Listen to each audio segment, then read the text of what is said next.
So it's been like, I think a couple months now.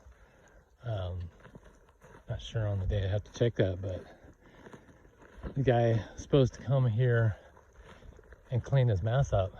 Never did. See all that piled up right there? I can't even get up on top of the road up here with my my tractor or my quad even. And you know, like this late in the year, it's been running, you know, full like this.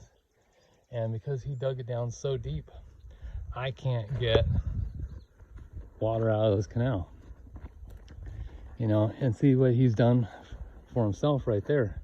He's dug himself out so he can get water into his property at that level and keeps berming it up on my side so I can't get water out. And then he digs it out right where the gate valve is. So the water master, she says, well, call the sheriff and file a criminal complaint against the guy. Okay, well, so I did. And they wouldn't take the complaint. They're saying, oh, well, you have to go see the sheriff in your town by you, which is in the same county. So see this stuff right here by this milkweed? That growing right in amongst there? That is hemlock, poison hemlock. Very similar to Queen Anne's lace, but when you see Queen Anne's lace, it's different. I'll throw up a picture of it, but one of the ways that you can tell it doesn't have hairs on the stalk on it, and see those little like black spots, that's poisonous hemlock. So for I'll come pull those out and make sure when you pull them out, because you can poison yourself even by touching it, getting the juices from the plant on your skin. It'll absorb into it and cause health problems, even death. So yeah, poison hemlock is nothing you want around your property if you have livestock, because that can kill livestock. So see, I got lots of it popping up here. So I want to get rid of it before it goes to seed. And yeah, you can see that there's a bunch over there on the other side of the canal too. So yeah, that's bad stuff, very poisonous. It's actually, I think, one of the most poisonous weeds that's in North America. I don't know if you guys watched my video a while back on the sago palm. That was you know, something a lot of people bring into their landscapes. It's not from here, but a lot of people have those sago palms. The seeds from those things are extremely toxic too. It's neurotoxic, just like this stuff is here.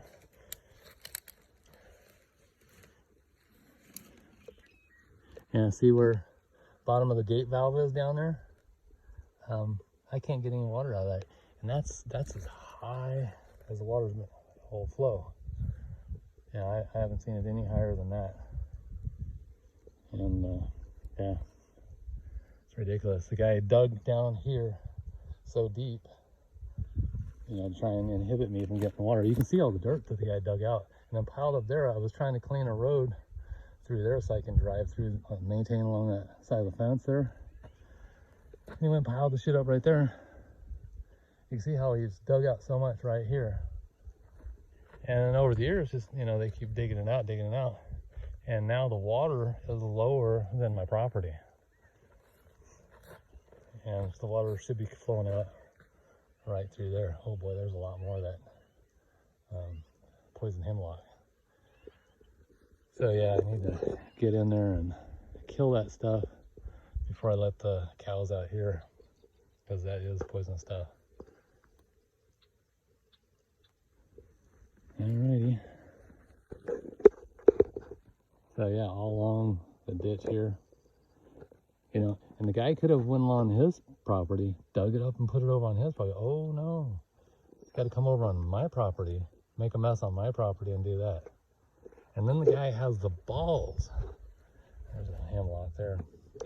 I don't have any Queen Anne's lace. I'll throw up a picture of it to kind of show you the difference between Queen Anne's lace, which is like a wild carrot, and this hemlock, which they're all basically in the same family. There's another hemlock. But except carrots, of course, and the Queen Anne's lace is non-toxic. It's actually, you know, some people, if you know what you're doing, you know, you can tell the difference between the hemlock and the Queen Anne's lace. You could forage on the Queen Anne's lace and eat it.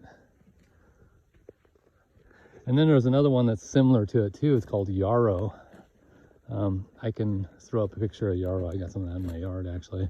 There's yellow yarrow and there's a white yarrow. It's usually more wild, common than the white yarrow. And yarrow is actually it's used in witchcraft for, like, say, if some girl wanted to find out who she's going to marry, supposedly she would take a certain number of those and I think hang them above her bed or put them in her pillow, something like that, and then she would have a dream about who she's going to marry. The other thing yarrow is used for is it's a decongestant, so it's used for allergies. This one right here, it's high in nitrates. Cows can survive and eat off this. This is the tumbleweed, and you see when it dries and it rolls along, but that's when it's younger, and cows actually do like it. But like I said, it's too much of it, it can cause some supposedly what I've heard, it can cause some like musculoskeletal problems on the livestock. But they seem to like it when it's young like that, and it's tender, and it's not, doesn't have the little spiky things in it when it gets older and dried out.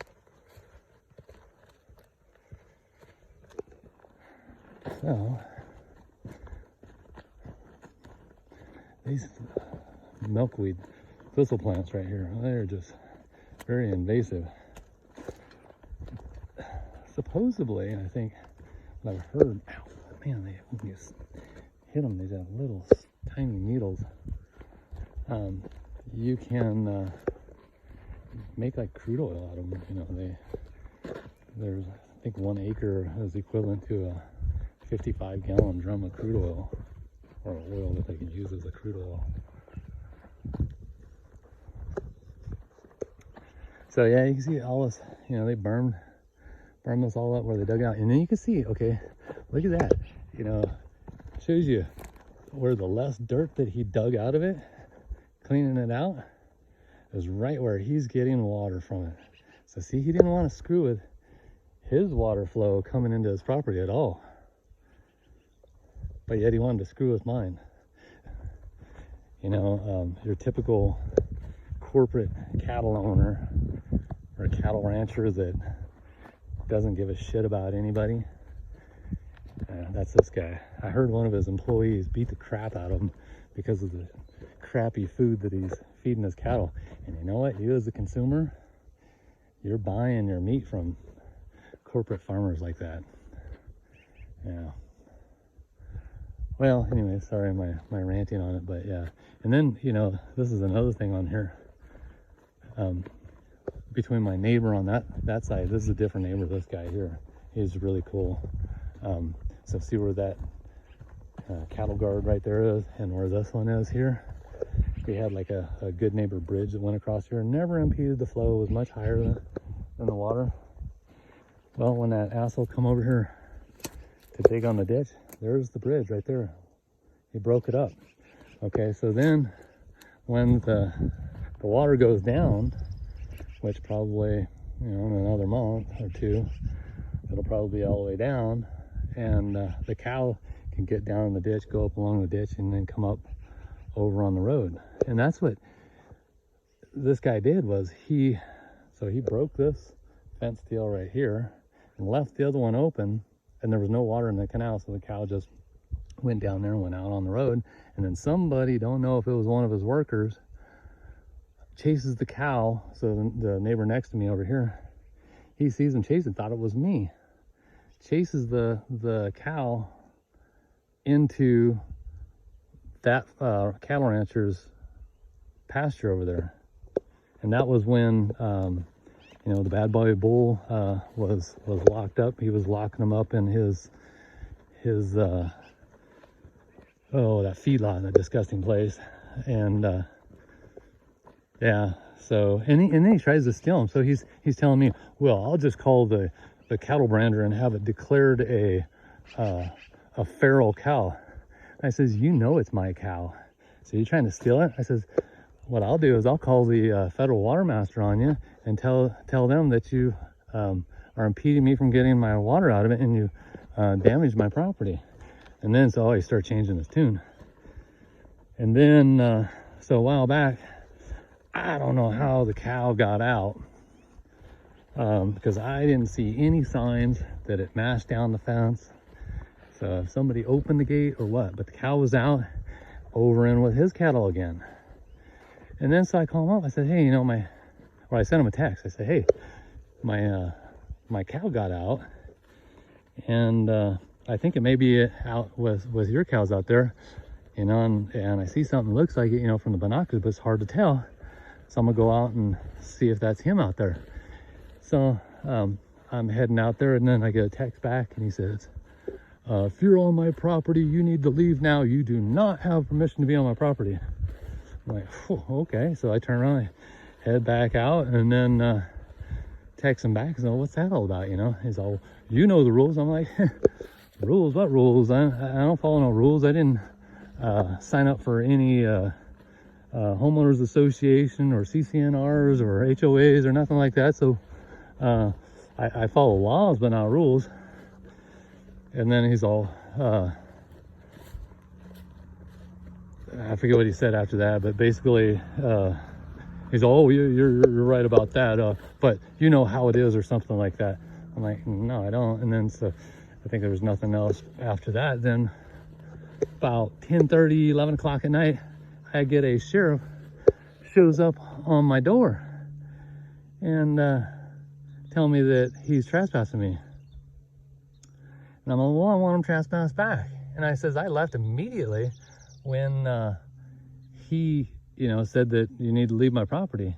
I left immediately, so therefore you can't trespass. Well, I was just giving you a trespass warning then.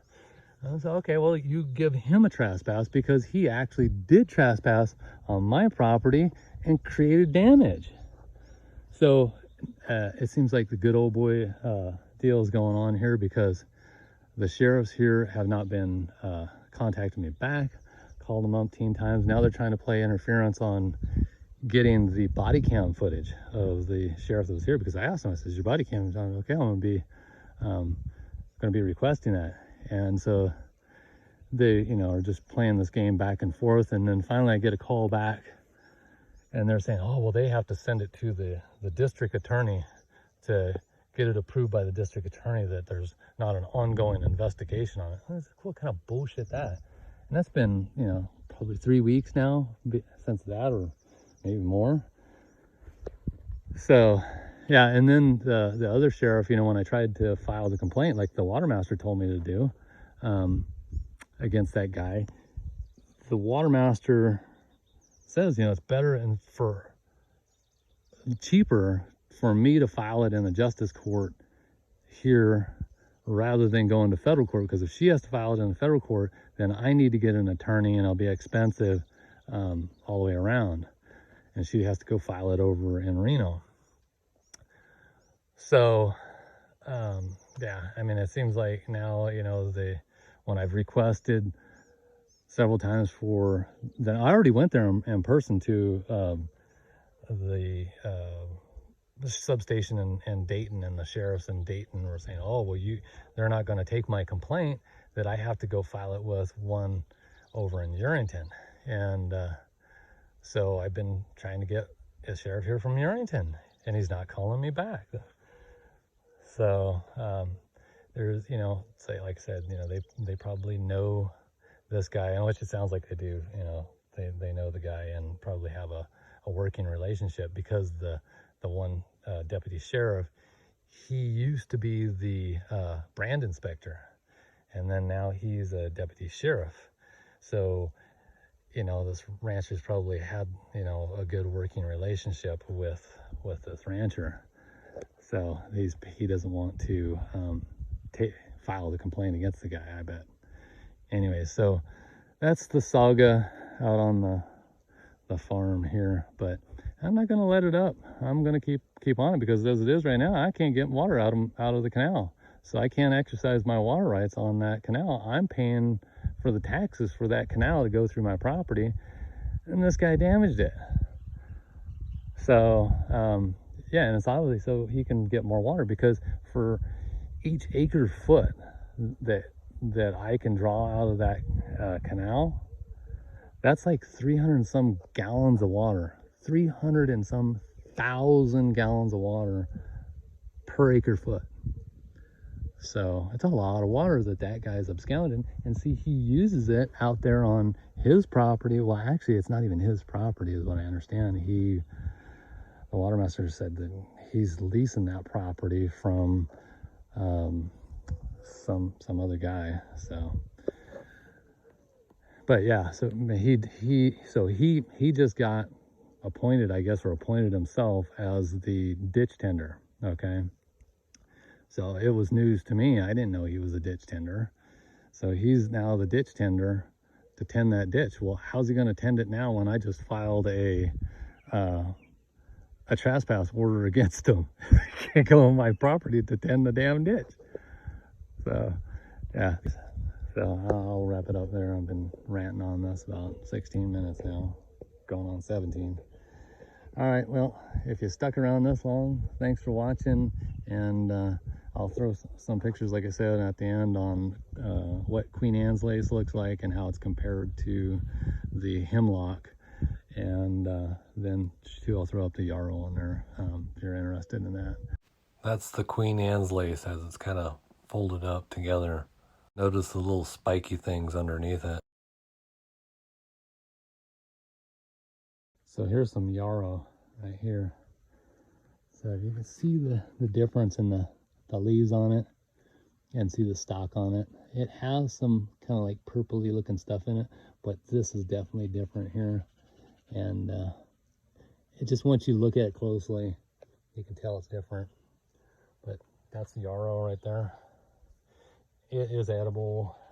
Like I said, it's I don't know if you want to eat any large quantities of it, but you can definitely use it for decongestant. And this one right next to it, that's wormwood. See, here's some more yarrow. All this is actually yarrow here, and that's yarrow. That's just, that one's just blooming.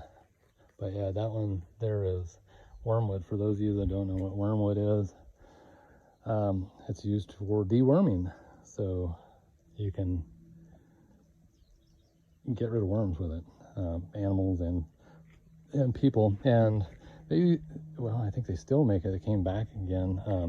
It's a drink called absinthe, if you ever heard of that. It's a liqueur that is causing people to kind of go crazy, because long-term use of it can cause neurological problems.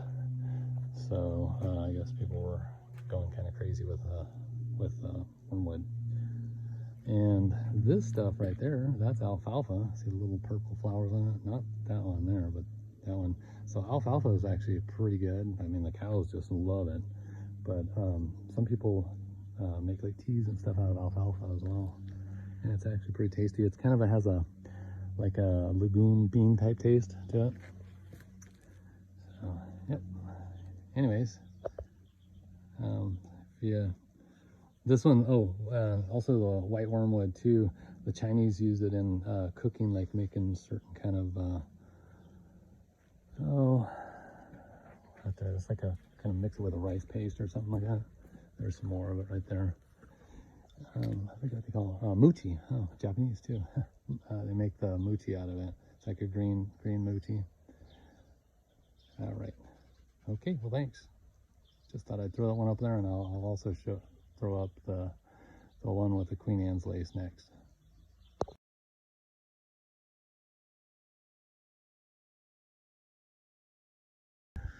But yeah, as a, if you have any kind of animals, whether you got sheep or whatever, goats or whatnot, you want to make sure that you check your property out and see what kind of plants you have and what can be possibly toxic plants to eradicate them from your property, so you don't get any animals getting sick or dying from them, and that can jack up your vet bills or be very costly if you have a cow or some livestock that dies from it. And very depressing too.